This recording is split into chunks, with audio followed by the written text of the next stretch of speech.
Hi, my dear students. How are you all? I hope you are all fit and fine. Friends, I am Mukesh Prajapati, and today I will teach poem number 2, The Useful Plough, in English for Standard 9. The useful plough means ઉપયોગી હળ. આ પોએમમાં કવિએ ગ્રામ્ય જીવનનું ખૂબ જ સુંદર રીતે વર્ણન કર્યું છે. કવિએ ગામડાનું જીવન કેટલું મજાનું હોય છે, ગામડાનું વાતાવરણ અને તેની સુંદરતાનું ખૂબ જ સુંદર રીતે આ પોએમમાં વર્ણન કરેલું છે. કવિએ ખેડૂતની દિનચર્યા અને તેના જીવનનું પણ ખૂબ જ સુંદર વર્ણન કર્યું છે. અને ખેડૂતનું જીવન એ હળ ચલાવવામાં એટલે કે ખેતી કરવામાં મગ્ન હોય છે, તે બધું જ ખૂબ જ સારી રીતે આ પોએમમાં વર્ણન કરવામાં આવેલું છે. So let's see the poem the useful plough. Glossary means શબ્દાર્થ. પ્લાવ, PLOUGH, પ્લાવ means હળ. Moderate, MODERATE, moderate means મધ્યમ સરનું.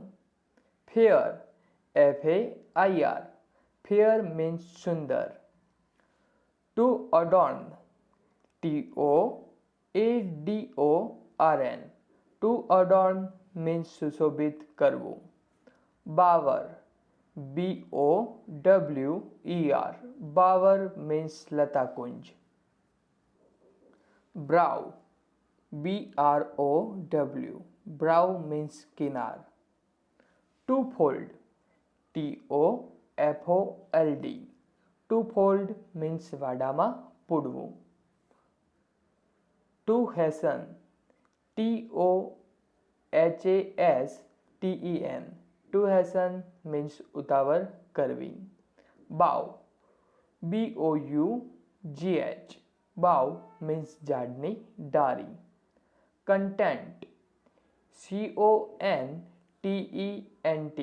content means સંતુષ્ટ. Merriment, MERRIMENT, merriment means ગમ્મત. Stanza number 1. A country life is sweet. ગામડાનું જીવન મજાનું હોય છે. In moderate, moderate means મધ્યમ સરનું.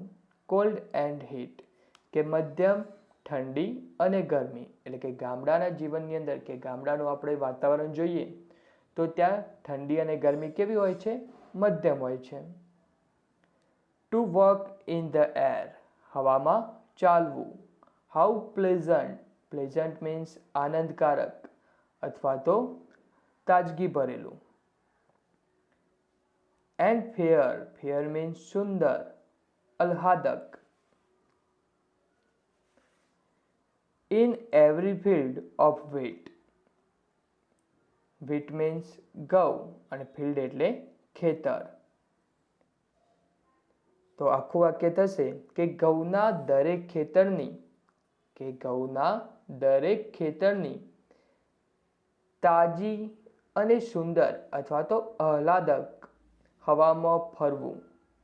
કે ઘઉંના દરેક ખેતરની તાજી અને આહ્લાદક હવામાં ફરવું.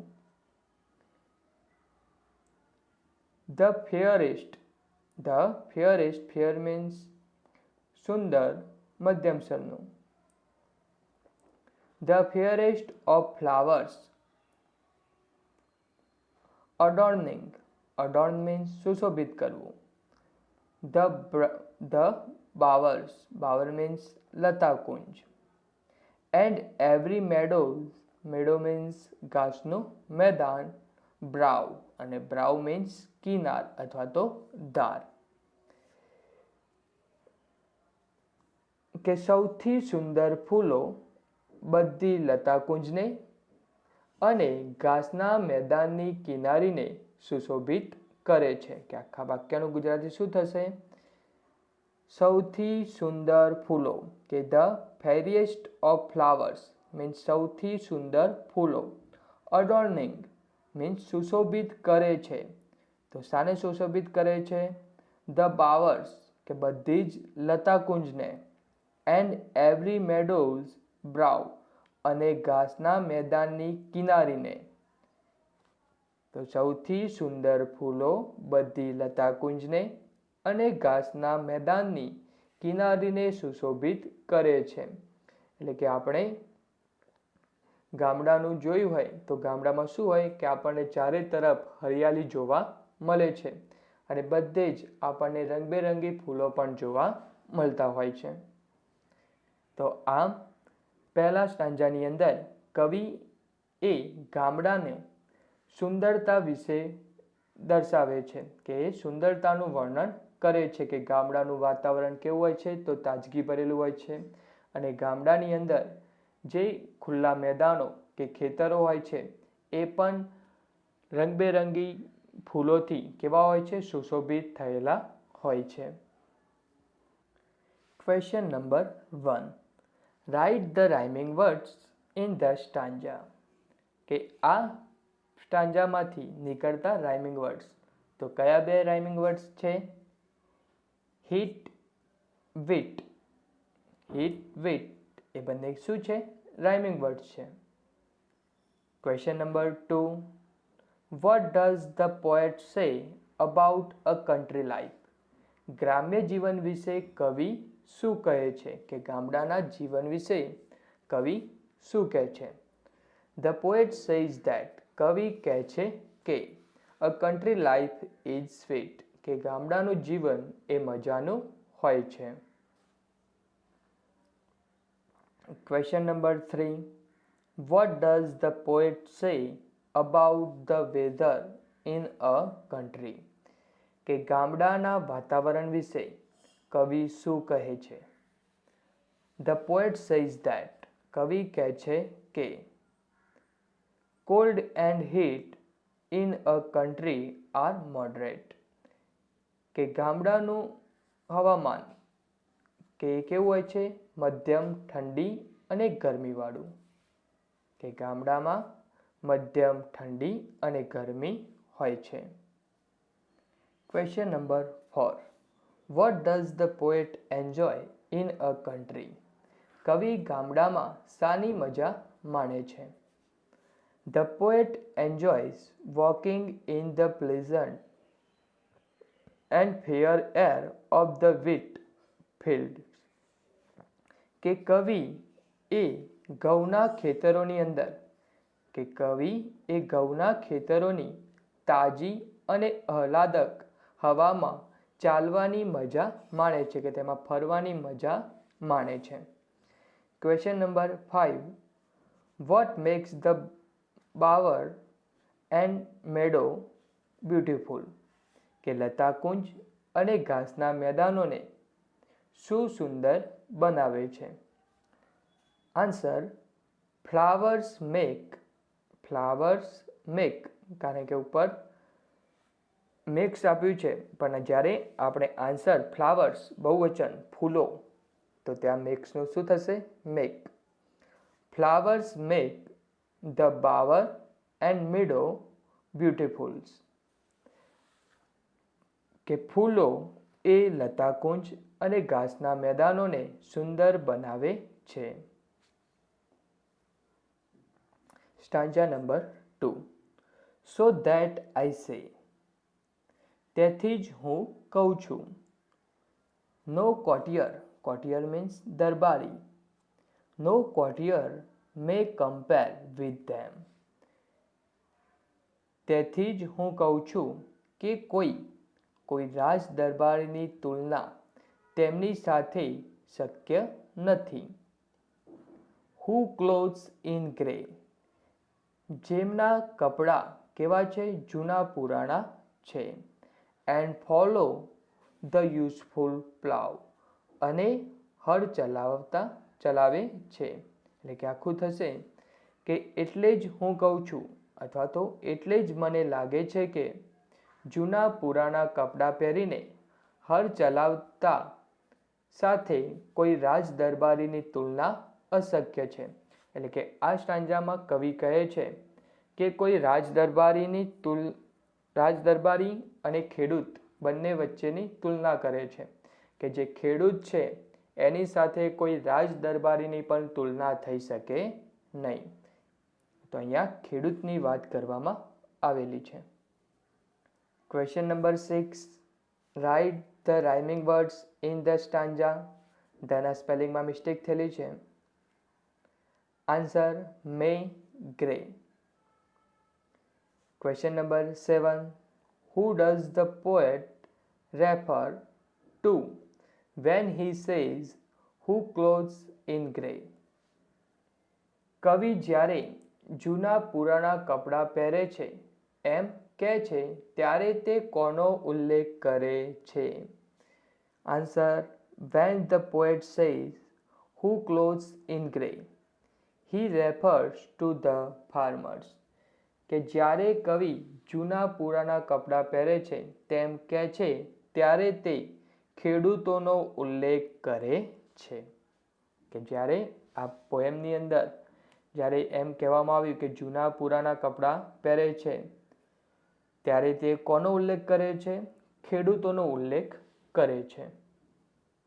Stanza number 3, they rise with the morning lark. Lark means એક ગાનારું પક્ષી.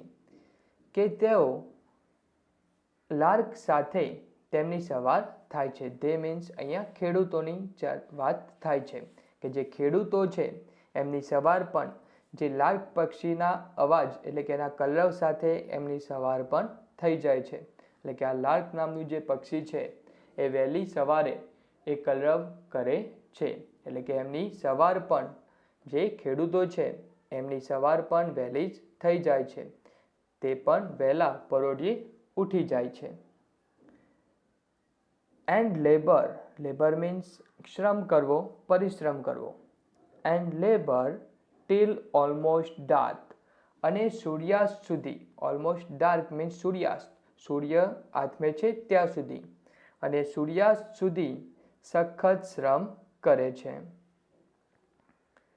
they folding means વાડામાં પૂરવું. they folding their sheep, તેઓ તેમના ઘેટાને વાડામાં પૂરે છે.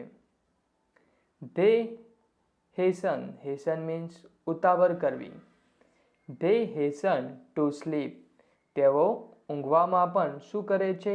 ઉતાવળ કરે છે. એટલે કે તેઓ જલ્દી જ સૂઈ જાય છે. તો અહીંયા શું દર્શાવ્યું છે? અહીંયા જે ખેડૂત છે એની દિનચર્યા દર્શાવવામાં આવેલી છે કે ખેડૂત એ વહેલે સવારે શું થતા હોય છે? ઉઠી જતા હોય છે, અને તે સવારમાં ક્યાં જતા રહે છે? ખેતરમાં જતા રહેતા હોય છે, અને બપોરે પાછા આવીને જમીને પાછા થોડો આરામ કરીને પાછા તે ક્યાં જાય છે? ખેતરમાં જાય છે. અને સૂર્યાસ્ત સુધી તે શું કરતા હોય છે? સખત શ્રમ કરતા હોય છે. અને ત્યાર પછી તે પાછા આવીને પોતાના જે ઘેટા, ગાયો કે ભેંસો હોય છે એ બધાને વાડામાં પૂરી દે છે, અને પછી તે જલ્દી સૂઈ જતા હોઈએ છે. કે આપણે જાણીએ છીએ કે ગામડાના લોકો હોય તો એ જલ્દી જ રાતે પોતાનું કામ પૂર્ણ કરીને વહેલા સૂઈ જતા હોય છે. તો અહીંયા એક ખેડૂતની આખી દિનચર્યા દર્શાવવામાં આવેલી છે. Question number 8. Write the rhyming words in the stanza. Answer, lark, dark. Lark, dark. Question number 9. When do the farmers wake up? ખેડૂતો ક્યારે ઉઠે છે? Answer, the farmers wake up early in the morning. ખેડૂતો વહેલી સવારે ઉઠી જાય છે. How long do the farmers work? Farmers કેટલો સમય કામ કરે છે? ખેડૂતો કેટલો સમય કામ કરે છે? Answer, the farmers work till evening. ખેડૂતો સાંજ સુધી કામ કરે છે. Stanza number 4. Next morning is ringing with birds that are singing on each green tender bough. Tender means કોમળ, bough means ઝાડની ડાળી. લીલી કોમળ ડાળીઓ પર કલરવ કરતા પંખીઓ સાથે તેમની સવાર પડે છે. એટલે કે અહીંયા ખેડૂતોની વાત થાય છે કે જે ખેડૂત છે એની સવાર એ કોની સાથે, તો કલરવ કરતા પંખીઓની સાથે તેમની સવાર પડે છે. With what content? Content means સંતુષ્ટ. And merriment. Merriment means ગમ્મત. કે કેટલા સંતોષ અને ગમ્મત એટલે કે મોજ મજાથી.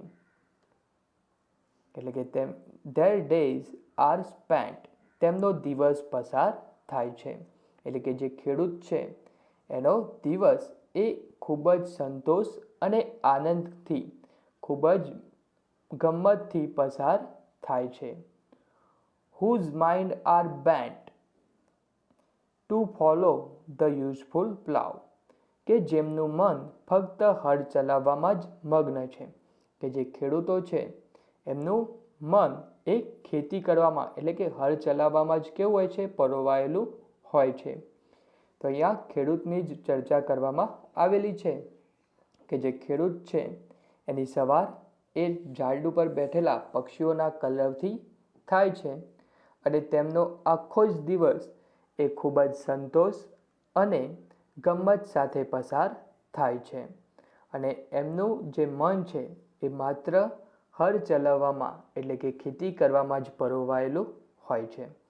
તો આ પોએમની અંદર કવિ એ ગ્રામ્ય જીવન અને ગામડાનું વાતાવરણ અને ખેડૂતો વિશેની ખૂબ જ સુંદર વર્ણન અહીંયા એમણે કરેલું છે. Question number 11. Right the rhyming words in the stanza. કયા રાઇમિંગ વર્ડ્સ છે આ સ્ટાન્જાની અંદર? bough, plough, merriment, bent. કે merriment પાછળનું મન્ટ અને બેન્ટ બંને સરખું બોલાય છે કે મેન્ટ બેન્ટ, એટલા માટે merriment અને bent. What makes the morning pleasant for the farmers? ખેડૂતો માટે સવાર આનંદકારક શું બનાવે છે? કે એમની સવાર એ આનંદકારક કેવી રીતે બને છે? The sweet singing of the birds make the morning pleasant for farmers. કે ખેડૂતો માટે પક્ષીઓનું સુંદર કલરવ એ તેમની સવારને કેવી બનાવે છે? આનંદકારક બનાવે છે. કે પક્ષીઓનું સુંદર કલરવ અથવા તો કલરવ એ તેમની સવારને કેવી આનંદકારક બનાવે છે. How do the farmers spend their life? કે ખેડૂતો તેમનું જીવન કેવી રીતે પસાર કરે છે? The farmers spend their life in content and merriment. કે ખેડૂત એ તેનું જીવન એ સંતુષ્ટ અને ગમ્મતથી પસાર કરે છે. Question number 14. What do the farmers like to do? ખેડૂતોને શું કરવું ગમે છે? The farmers like to plough their fields. કે ખેડૂતોને તેમના ખેતરમાં હળ ચલાવવું ગમે છે. તો અહીંયા આપણી પોએમ નંબર 2 એ પૂર્ણ થાય છે. Thank you.